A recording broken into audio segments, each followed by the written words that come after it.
Thanks for clicking on my video. I'm going to get ready to go for a walk. And while I'm getting ready to go for a walk, I thought, well, why not talk about this? In the United States right now, what we've got going on here is a bunch of mud on my shoe. Is that we're having this huge immigration thing. Okay, so we're having a huge immigration thing going on, and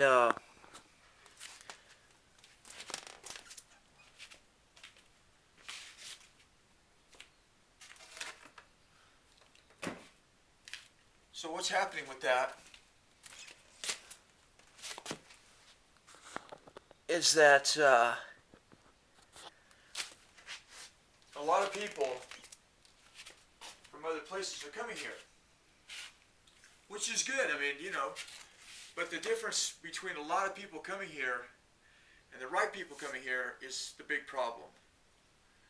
Because what happens in a deal like this is that when a government, say like the government of Mexico, decides that they want to get rid of a bunch of people that aren't productive to their personal society, to their particular society, because they got plenty of people, just like the people that left, still over there. It's not like they have a shortage of the people that are coming to this country in Mexico now that those people have come here.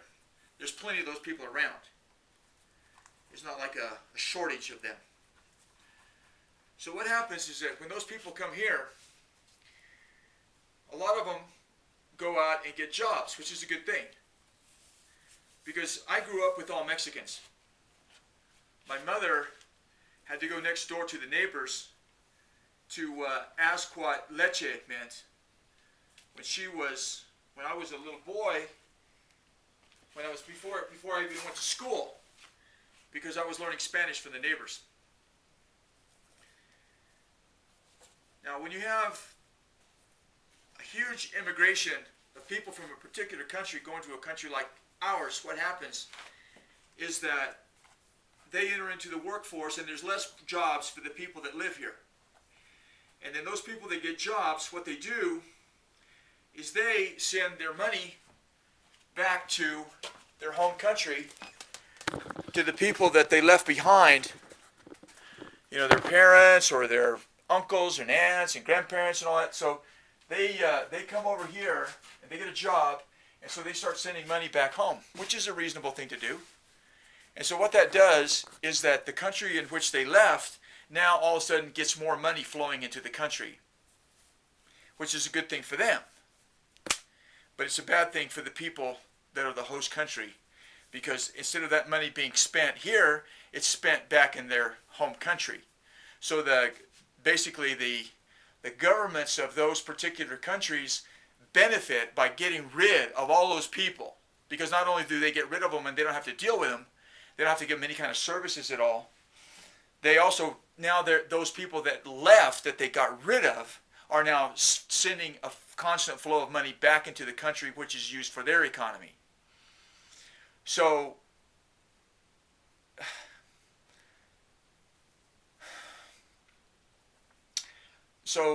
one of the main reasons why governments like to have all kinds of people moving into their country is because it basically dumbs down the country and it makes the people easier to rule. And we can talk about that some other time. I'm going to go for a walk.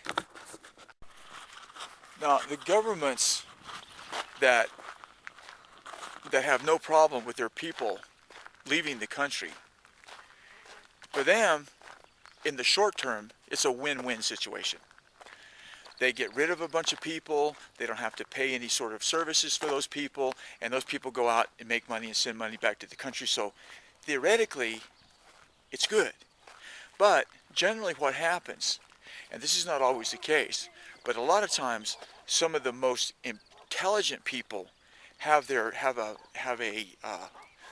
way of getting out, and they leave, And so when they leave and they go to another country, basically what they do is they become more free so that they're able to participate in the system in a new place, like the United States or other countries like that. So they're more able to participate, and so then they not only they send more money back to their host country, they become good citizens of the country in which they live, productive citizens. Now, what happens in a deal like that is that the host country that's pushing all these people out, basically what they're doing, as I'm navigating the swamp, is that they're getting rid of the most intelligent people that they have. Is that thing on? They're getting rid of the most intelligent people that they have sometimes, because if a lot of intelligent people see that this is their opportunity to get out of a crappy place, even if they're not super productive in the place they are, they say, if I was living somewhere else, I could be productive. I'm getting out of here.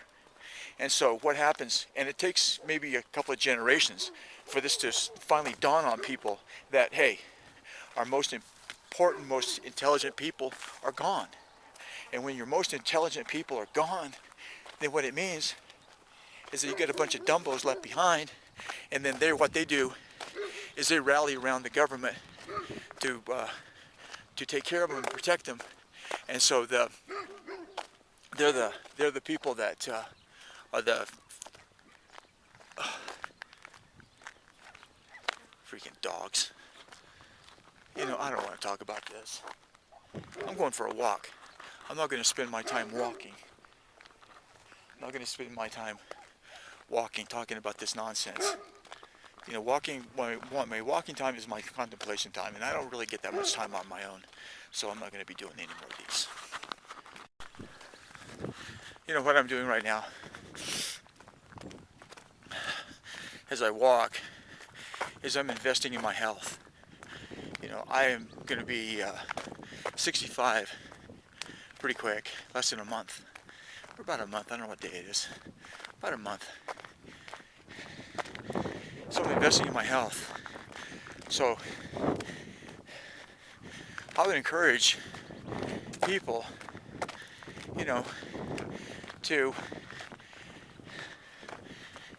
well, eat better. I'm a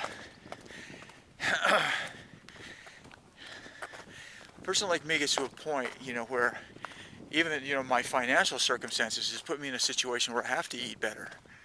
You know, I have to eat better. And you don't have to eat expensive to eat better. You just have to eat better. Eat something that's not going to kill you.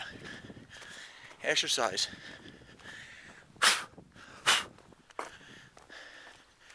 Exercise. Go out and do some walking.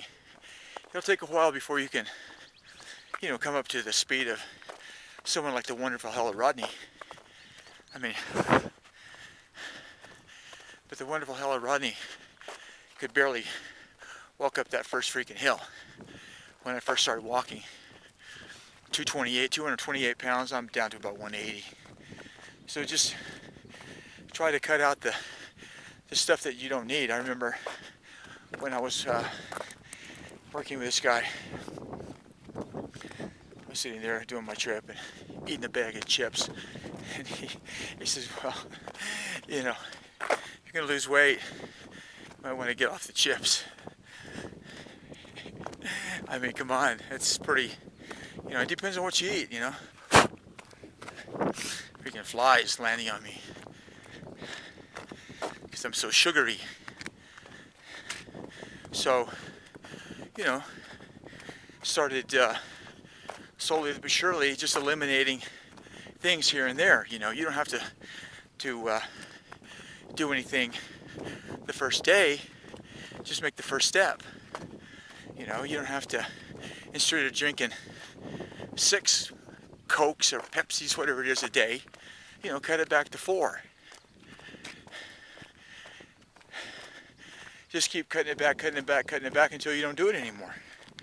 I mean, that's the approach. You know, just go step by step. Because when I was, you can see way up there, there's a a little white spot way up there at the top of the hill. One day I did that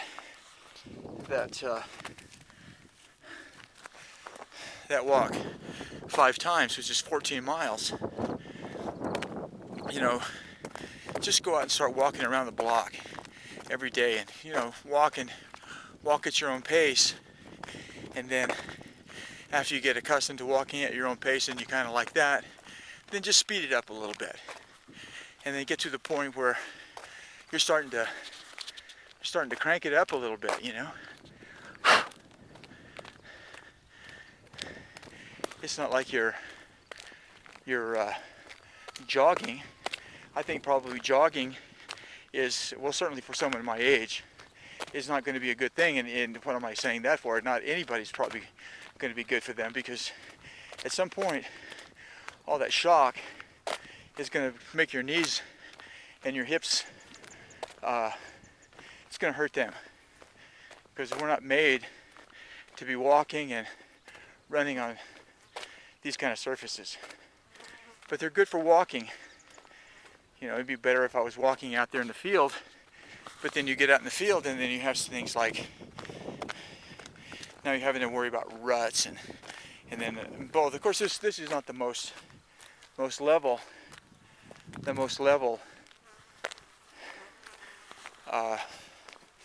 surface. Man, there's a lot of flies here. So just try to you know, go for a little walk and enjoy the walk, and don't be talking to a camera. You can use it as your contemplation time, your time to get away from your computer and time to get away from other stuff, and just be you and whatever you're thinking about. Aren't these beautiful little things? Those are, I don't know what those are, but they're just so beautiful. And that's the interesting thing. This is what see that right there? That is I can't see it in my camera, but I guess that's called be like transmitted light. Okay? And look at it on this side, it's totally different, because that's reflected light.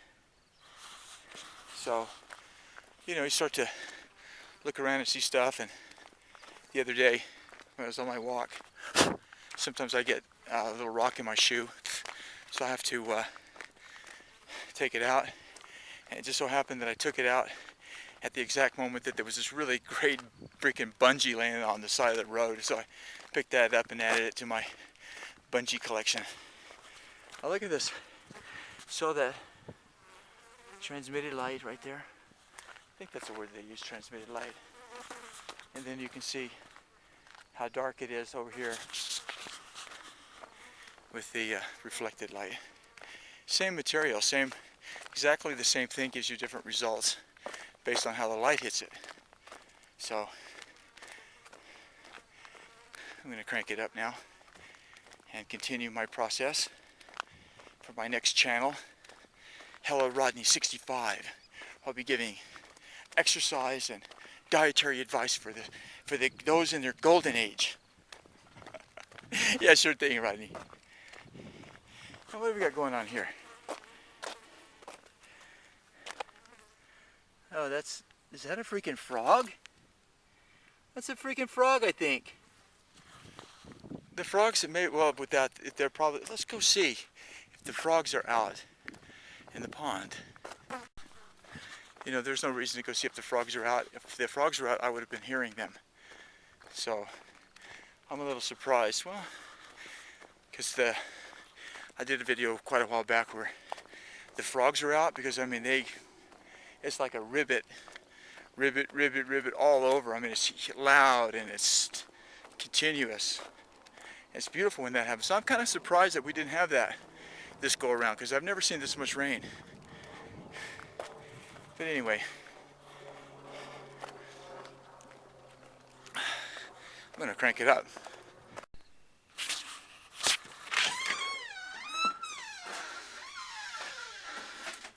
Yeehaw.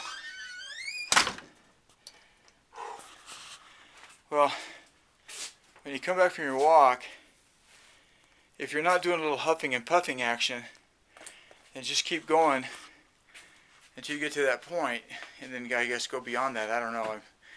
This is about as much as I do as far as the huffing and puffing action goes.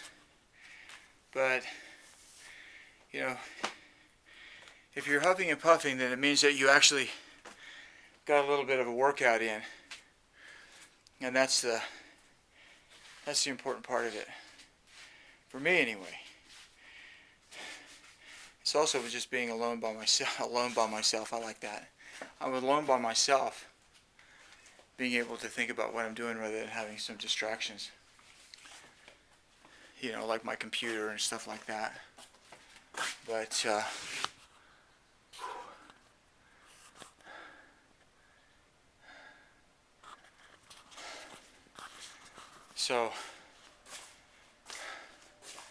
I'm Rodney. Thanks for watching, and bye bye.